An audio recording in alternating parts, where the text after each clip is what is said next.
Good morning. I'm Behind the Gavel with Jason today. We're going to be talking about art as an asset. That's a group here in Kansas City that had Laura Doyle from Chubb Insurance speaking this week about trusts, estates, and horror stories.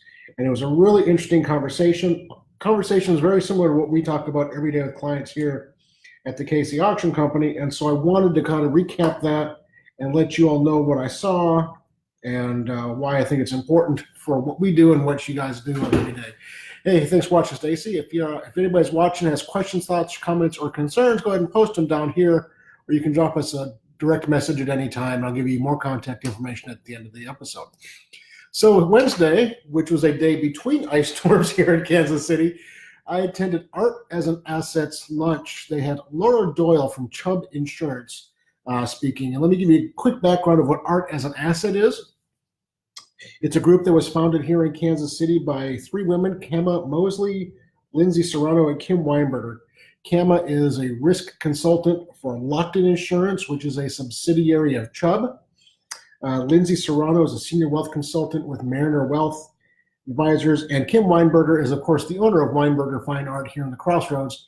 And they started this group about a year and a half ago, as I understand it. I recently found out about it through LinkedIn. And I was excited to see a conversation this week with Laura Doyle, who is a vice president of collections, fine art collections at Chubb Insurance out of New York, and came to Kansas City with one of her main purposes to do so was to speak at this luncheon. There was about 25 of us in attendance. So it was a nicely attended lunch.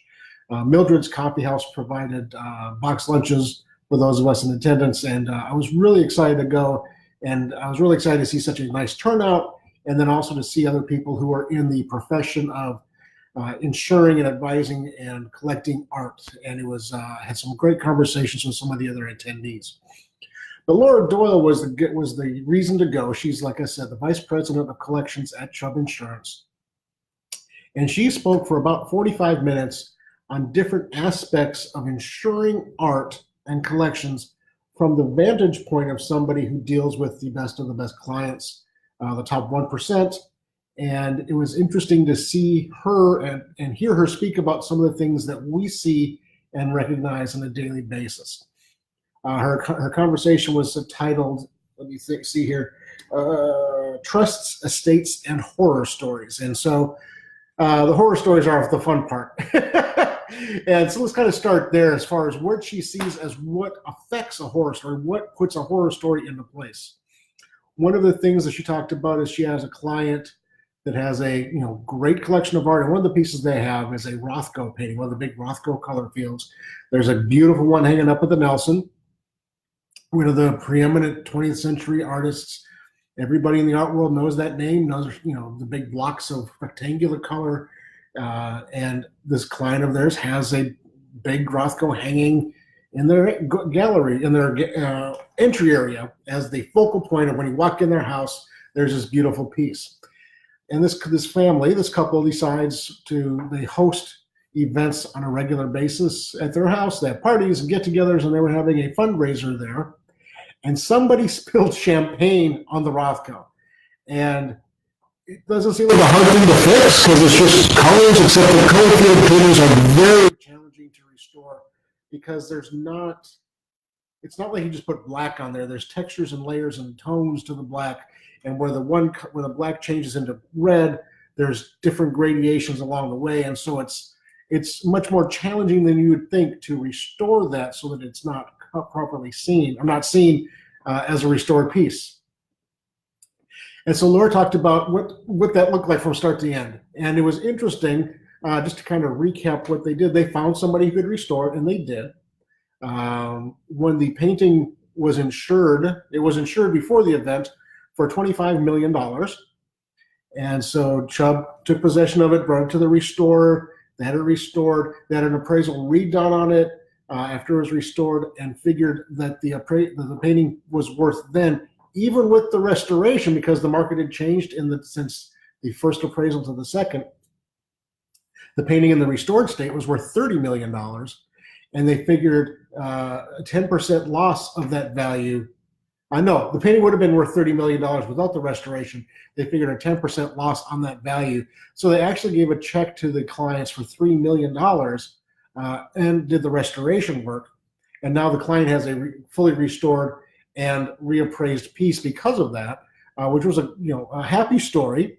And the family decided that maybe they should do something better to protect it. So it's still hanging in the same spot in their home, that entryway, but they created basically a plexiglass frame case to go around it, so that if anything were to happen, it's got a layer of protection between the elements and the piece, and that will help preserve it for the future. So if anything were to happen, it wouldn't, or if there was another spill, it would hit the plexiglass. You can clean the plexiglass. I am sure they did things to make sure that there was airflow and that there was, the climate would not be, it wouldn't trap moisture inside there, because that would be even worse than a one-off spill. One of the other things that she talked about is when you're installing artwork, it's really important to look at where you're installing it. When they had a client had some new art, and so they went to the apartment in New York, and they were taking pictures. And one of the things they take pictures with, and I know the iPad has this technology, is infrared. They take infrared pictures of the paintings and the artwork in place, just as a matter of course. And because they did that, and the painting had been hanging in this one spot for a long time, they realized that there was a cold spot on the left side of this picture as they were looking at it. And come to find out, when the art had been installed, they installed it over a air duct for their HVAC system. So in the summer, it was blowing cold air directly on the back of this painting, and in the summer, it was blowing hot air directly on the back of this painting. And as a result of that, mold had started growing on the back of the painting. And so they were able to catch it before it affected the pigment and the treatment on the front. But it still was a big, big time concern. And if they hadn't had that appraisal work done, had a professional come in that took that extra step of infrared photography, which I got to be honest, is something we've never done, but it's something we'll probably look at doing in the future when we do appraisal work in a house. They were able to recognize an issue, address it. They had the picture restored or cleaned basically on the reverse, which is a lot less expensive than having to restore the front. And then they could rehang it in a much more appropriate place and keep that in mind going forward. It was really a kind of a fascinating story. That's one that I hadn't heard of before, hadn't thought of before, but definitely something to keep in mind if you're a collector. Make sure that you're not hanging your pictures in areas that have direct, HVAC on them, because that will absolutely destroy a piece. The other thing they talked about as far as destroying a piece is she showed a picture of a painting that had a hole burnt in right about here on their picture screen, because they had one of the art lights. In the 60s, 70s, and 80s, is real popular to attach a light to the back of a frame. It goosenecked over the front, shone a light right down on top of it. Well, at that point, those light bulbs were really hot. And after time, things just break and fail. And what had happened is that the arm that the gooseneck was on gave way, fell down, and that lamp was on. Nobody realized it. And it actually burned a hole through the canvas, which is essentially a total loss. They could do some restoration, but it's a total loss at that point. And so it was one of those instances where if you have, and we always, as a matter of course, we just remove those lights from pictures here when we sell them for many reasons, but the heat of that light is one of them. We have seen many, many times where on a painting that has a light on top of it, underneath the light, the paint is crackled more, or it's bubbled, or more, things along those lines. And so we just, as a matter of course, remove those. The technology is better now. They have, you can buy LED lights that have the same warmth and tone quality that you want. But as far as vintage, art lights, you want to make really certain that that's a secure thing, because something as innocuous as a light bulb can destroy a painting. One of the other stories she talked about, one of the things they pay out on somewhat regularly, is theft. Obviously, when you insure anything, you're insuring against losses of any sort, whether that's a light bulb burning it through it, tornado with massive catastrophic loss like that, and or theft, because that's another major loss. Same thing as a car or anything else. And she gave a feel-good story, which was kind of interesting in many ways. They had a client back in the 70s who had a Norman Rockwell painting. And this story kind of surfaced a few years ago. I remember reading about this, but she was involved with it. So they had a client back in the 50s bought a Rockwell painting from a friend of his. His friend had it hanging in his pool room, and as they were playing pool, their client put their pool cue through the Rockwell. And so there was a hole in about this spot on the Rockwell from the pool cue. Never been restored, and the family had this hanging in their house until the 70s, about 1975, 76, I think she said. At that point, their client was the victim of a theft. And the thieves came in and they stole coins and silver, and they stole the Rockwell painting, amongst other things. And the Rockwell painting was not found. And so Chubb paid out, at the time, the painting was appraised and valued at about $15,000. So Chubb wrote them a check for $15,000. Well, in the early 2000s, 2005, 2010, the family decided that they wanted to find this painting again. And so they put together a campaign. They contacted a retired FBI agent who dealt in art loss and recovery, and they were in Philadelphia, so they started there. And sure enough, they found the painting. Some dealer had it hanging in his kitchen, had no clue it was an original Rockwell, because who would, he just didn't ever envision that being the case. And as such, it had never been restored. So when this guy calls the TV station or the FBI agent or whomever he spoke to and said, I have the painting that you guys were talking about, when they went to verify the painting, it absolutely was, because it still had the hole in the exact same spot, still had the damage. And so the family found the painting. And again, it's Norman Rockwell. Obviously, that market has changed. And one of the interesting things that Laura talked about and presented to us is that Chubb, in their documentation, even back in the 70s, so when Chubb pays out, it's their piece of artwork. Same thing when if you have a car totaled, the insurance company can buy the car from you, or you can have work done, or it's all these options. But they paid out on the painting, so the titleship became the property of Chubb.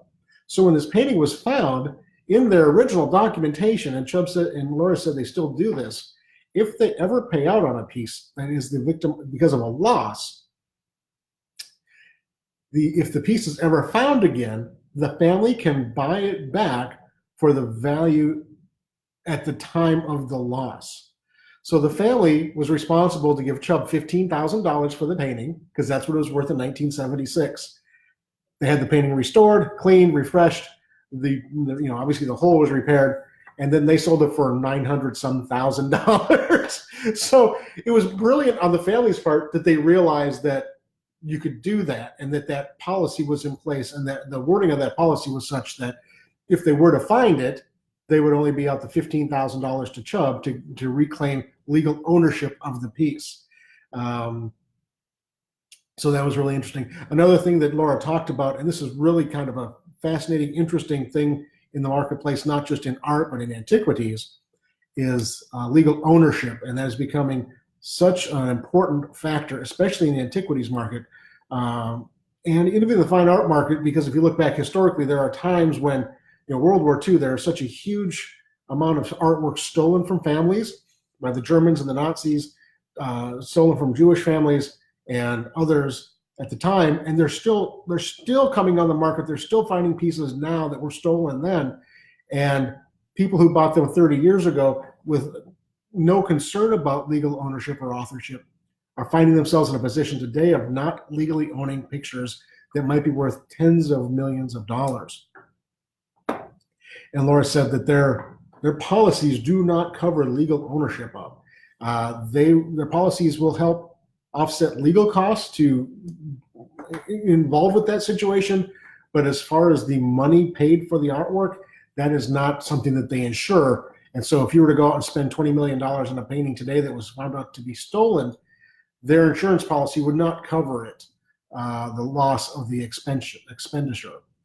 So that was kind of a really interesting fact that I kind of knew but hadn't really thought about until she mentioned it in this conversation.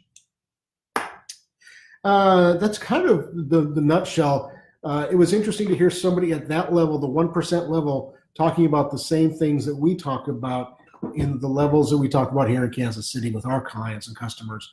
The importance of having a good appraisal done is just crucial if you have an important collection or important items or just valuable items. Because once there is a loss, it's almost impossible to go back and recreate what you had. And so having the work done on the front end, taking the time and spending the effort and the resources to get the appraisal done, to get the documentation done, to verify that what you have is what you think you have and where it stands in the marketplace today is so important, because once the loss happens, there's nothing you can do. She did say that the most common claim they have is for damage in transit, when pieces are moving.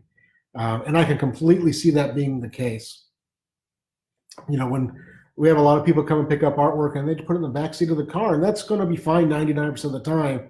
But every once in a while, somebody will slip and they'll put an arm through it, or they didn't realize that the ice scraper is in the back seat and it punctures the canvas. And so make sure when you're moving your pieces, if you're moving them yourselves, you're really deliberate and careful about how you do that.